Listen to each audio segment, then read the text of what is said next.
and welcome to episode 3 of the Intrapreneurship Unleashed online course.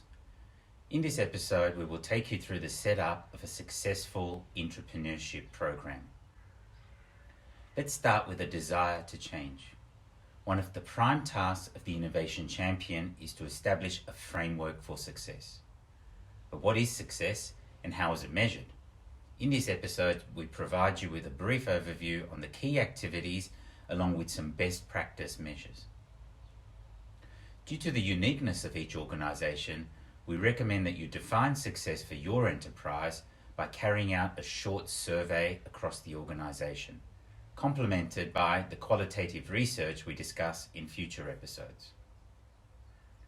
If you are uncomfortable with carrying out a new survey, then you can analyze existing surveys carried out by your human resources team. Relevant surveys would focus on the topics of employee engagement and productivity as an output of intrinsic motivation. Once you have carried out a desktop study of your existing surveys, you can focus your attention on the key pain points and interesting opportunities that are identified by your colleagues. Oftentimes, existing workload, lack of recognition, and limited funding are cited as obstacles towards innovation. Positives are usually centered around portfolio of products and the culture within the company. Use this information to determine the criteria for change and measures of success in the short, medium, and long term. To refine this understanding, consider an enterprise innovation survey. This survey would require coordination with HR, your communication team, and senior executives who are willing to sponsor the initiative. Once you have completed the surveys, identifying what success means and how to measure it, you will have to decide which activities are required in order to achieve the outcome. People often believe that innovation is driven by the ability to create and think laterally.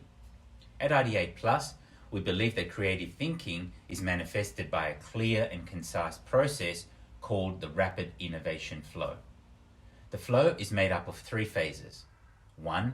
Ideate, defining the problem and crowdsourcing employee ideas to the solutions of the problem. 2. Invent, transforming the ideas into viable concepts. 3. Innovate, implementing quick win products to test in the marketplace. The flow ensures that innovation activities are carried out in a timely manner. It also acts as a commitment to your employees. If they agree to adopt the intrapreneurship program, then you can commit that their ideas will be treated in a fair, inclusive, and expedited manner. In the last episode, we also discussed the need to establish agents of change and to build an intrapreneurship team within your organization. These individuals should be located within the functions, example R&D, manufacturing, supply chain, sales, and marketing, etc. But report into a head of enterprise innovation with direct line reporting into the CEO of the company.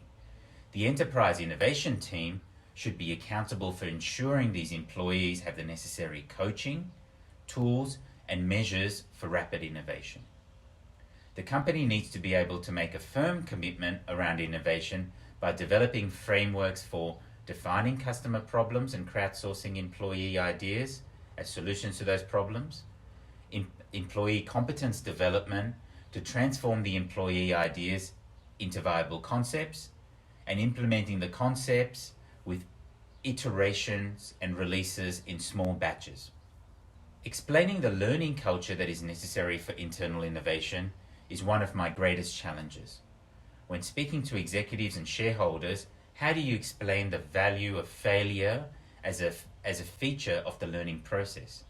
Imagine being rewarded not only for hierarchical position, salary level, or incremental sales, but on the number and velocity of your experiments.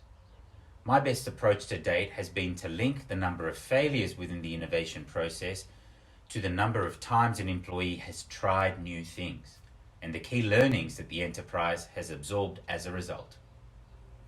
To reach this velocity and agility in the innovation process, ideas should be processed in a lean, data-driven format.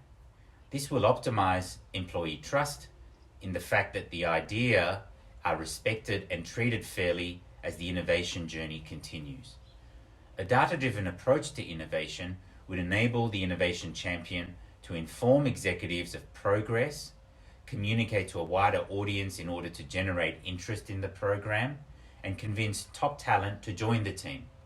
Not all of our efforts will be successful the first time. Business leaders have got to get comfortable with a culture of learning, rather than only success stories, in order to incentivize employees to continually improve and create groundbreaking ideas with innovative new business models. A truly innovative enterprise is able to prove value to its users based on a series of empirical experiments, verified by observation. Success is usually measured based on the adoption of the intrapreneurship journey. Key performance indicators for adoption could include number of employees accessing the program per month, number of innovation challenges set per year, number of ideas generated by your employees per innovation challenge, number of likes and comments per idea being generated, number of employees with increased competence development, number of experiments funded, amount of funding granted per experiment. As the ideas are transformed into workable prototypes, the measures could include average time taken to launch an experiment, number of user tests carried out per experiment, number of user tests with positive feedback.